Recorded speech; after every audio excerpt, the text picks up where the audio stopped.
An Evansville man remains in jail tonight after a deadly shooting Saturday. Investigators say they found drugs in his car. Thanks for watching at 5. I'm Evan Gorman. A 14 News update to a story we first told you about yesterday.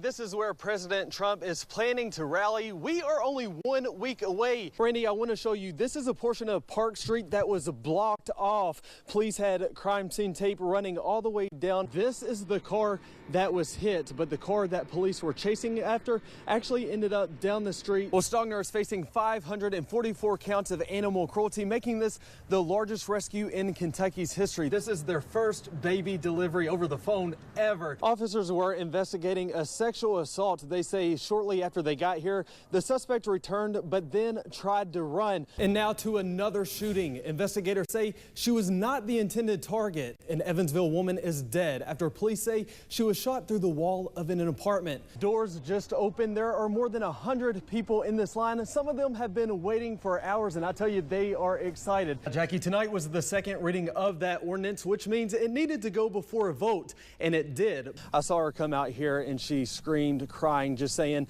that she wants her daughter to come out and say that everything is going to be okay. At a liquor store that is now closed after a truck plowed into it last night, I was here this morning as the truck was pulled out of the building. One of the owners was inside working at the time of the crash. She was able to make it out safely. That's because the weather really hasn't cooperated very much. A lot of rain has led to mud puddles around the complex. If you like today's weather, you will love tomorrow. Beth, that's right. Take a look. These pigs have already raised $60,000. When the firefighters got there, he told them his little girl was still inside. And Joseph, can you tell us what you're seeing? Stay with us on this Sunday night. You're watching 14 News at 10 o'clock.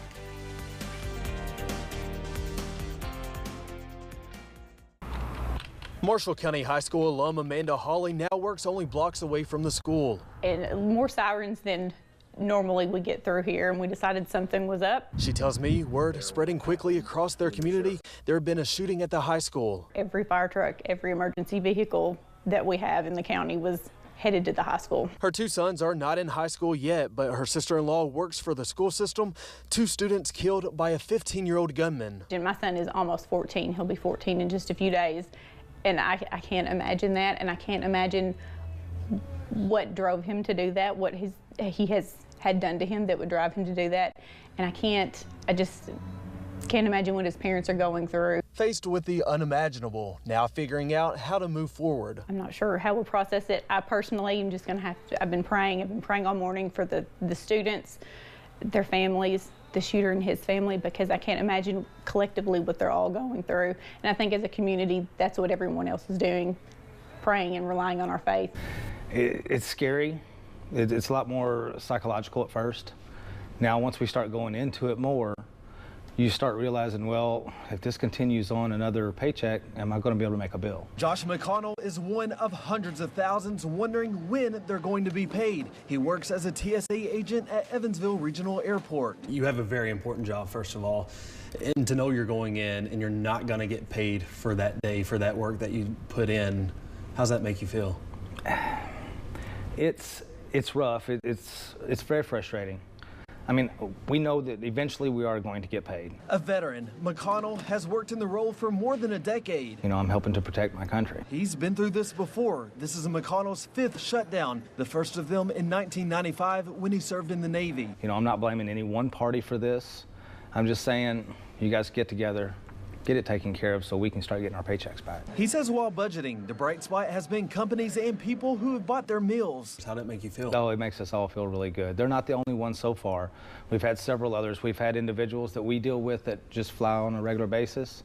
The lady the other day ordered us all, she ordered 10 pizzas and had them delivered to us. McConnell says this shutdown has not affected local wait times or his commitment to the job. Does this change your viewpoint? Are you looking for a different career? No.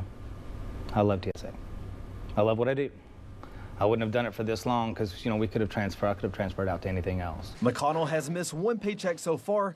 The second is due soon. In Evansville, Evan Gorman, 14 News. On quite possibly their busiest day of the year. I would estimate we probably 250 to 300 orders we sent out on Valentine's Day. There's no room for delays, but that's what happened during a bright and breezy shift for the workers at Sunshine Garden Gift and Floral in Greenville. One of those orders was a bouquet of balloons from a grandmother to her young grandson. It was very windy. If you remember Valentine's Day, they opened the back of the van, they blew out. The balloons accidentally slipped out around 1:30 in the afternoon, and less than 24 hours later, they made their way to a home 90 miles north of New York City. The balloons floated more than 900 miles, and if I were to get in my car right now and drive to where they landed, it would take me more than 13 hours. Karen, who lives in New York, says her husband saw them around 6:30 Friday morning as he left for work, and she decided to call the number on the card. I said to her, "You're not going to believe this. Don't think I'm crazy." I said, "But I'm calling you from New York." We just could not believe what had happened, that they had traveled that far that fast. Not knowing where she was calling, Karen says she had a feeling the balloons came from somewhere close to the south. And it said love, and I'm probably not saying this correctly, Mama and Papa. I said, it has to be from Kentucky. Turns out Karen was right. The balloons came to her from the Commonwealth. As for the boy, the floral shop owners delivered new balloons and sweetened the deal with extra chocolates to make up for the delay. In Greenville, Evan Gorman, 14 News. Tonight, we're learning more about his tribe and his claims.